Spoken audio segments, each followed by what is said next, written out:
Hey babe, can you turn off the light please? You know, some days walking to the light switch seems too much of a burden. To solve this, whether you're wanting to control lights from the couch of your home theater, or if you're fighting with your spouse on who turns off the light at bedtime, I have a solution for you.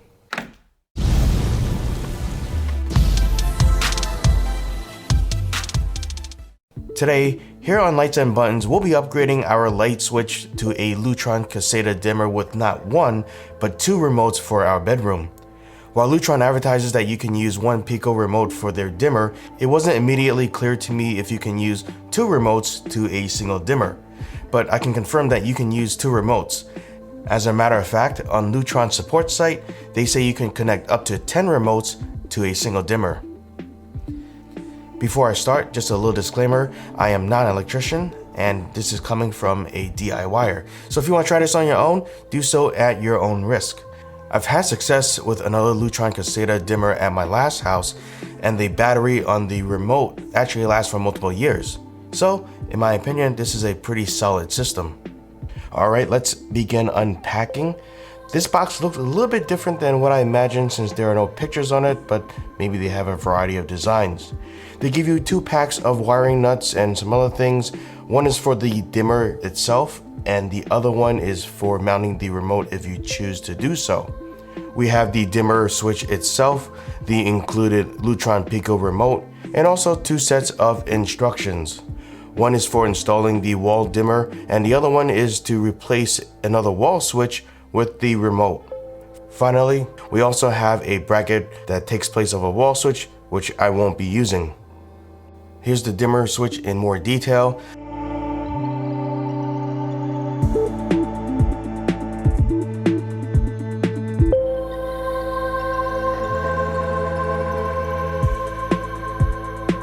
There's also a hidden switch that pulls out, and this allows you to manually cut the power to the unit and prevents any of the remotes from turning the lights on. I'd never had to use this feature, but it's there if you need it. Before we begin, we cut the power from the breaker. I'm going to take out the screws and remove the cover. After that, I'm going to pull out the old switch, unscrew the wires, and then remove the old switch. And after that, I'm going to connect those 3 wires together with the new dimmer. For each wire, I did a pull test to make sure that they didn't come loose. The dimmer is pretty large, so when you put the wires back in, you may have to kind of force it in a little bit and squeeze the wires in a little bit harder than you would normally would.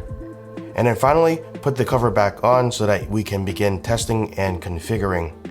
After flipping the breaker back on, you can see the lights are able to turn on and off. So let's go ahead and configure.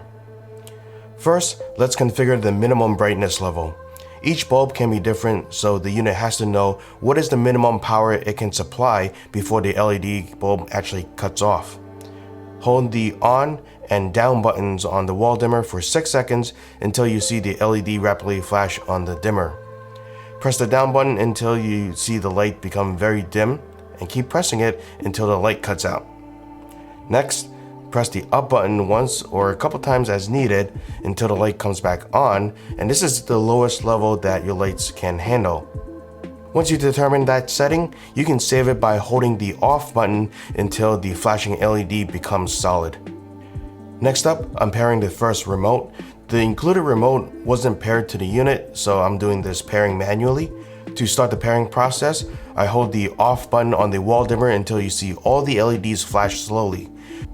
Then, on your remote, hold the off button until the dimmer dims your lights for 3 times. And then for the second remote, I simply follow the same process again. As you can see, both remotes can now successfully interact with the dimmer. Now, we're going to configure the favorite button, which is the round center button on the remote. The top and bottom buttons are for fully turning the lights on and off. The up and down buttons are for adjusting the dimming level, and the round button is for setting a specific dimming level so that you can recall it later on. It's interesting how the dimmer on a wall doesn't have a favorite button, but I guess this was omitted by the product designers for some reason. I'm kind of curious about this one. If you guys have an idea, let me know in the comments below. To program the favorite button, set the dimming level that you want to save as your favorite. Then, hold the favorite button down until you see all the LEDs flash 2 times on the wall dimmer. And that's it. Each remote can have its own separate favorite setting, and you can change it as often as you want.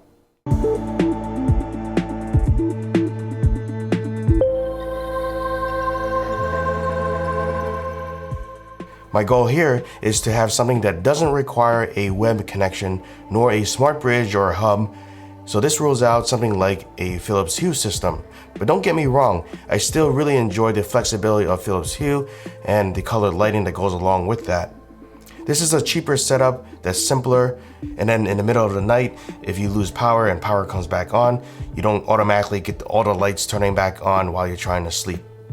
As I said before, I've used this at my last place and found it to be pretty reliable and easy to use. So I decided to make a video on this new installation at my current place. If you're interested in buying one for yourself, please consider using the Amazon affiliate links I have in the description below. I get a small commission at no additional cost to you. It helps me out just a little bit so I can build out this channel. Thanks for watching. Please consider subscribing if you haven't done so already. See you next time.